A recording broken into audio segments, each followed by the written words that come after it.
கார்ல வர்றப்ப ரத்ன வேலை பத்தி வேலு கிட்ட சொல்லிக்கிட்டு இருக்காங்க. விக்ரம் சக்தி ஃபேமிலிய கட்டி வச்சு டார்ச்சர் பண்ணிக்கிட்டு இருக்காரு. விக்ரமோட அராஜகம்லாம் பார்த்துட்டு போலீஸுக்கு போன் பண்றாங்க. போலீஸ் எடுக்கவே இல்ல.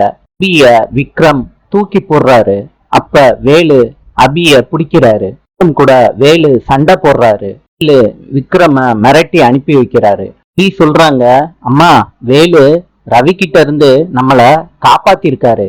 எல்லார்கிட்டையும் சொல்றாரு, நான் இந்த வீட்டோட மருமகன், எல்லாருக்கு முன்னாடியும் முதலா வந்து நிப்பேன் சொல்றாங்க. இத காரணமா வச்சு எங்க குடும்பத்துக்குள்ள வேலு நீ வர்றது எங்களுக்கு விருப்பமே இல்ல சொல்றாரு. சக்தி என்ன பிடிக்கலாட்டி எந்த பிரச்சனையும் இல்ல, ஆனா உன் குடும்பம் எனக்கு ரொம்ப முக்கியம். குடும்பத்துக்கு ஏதாவது பிரச்சனைனா நான் உடனே வந்து நிப்பேன். வேலு கிளம்பி போயிடுறாரு.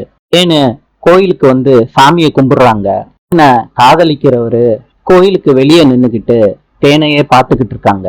நாளை சந்திப்போம்.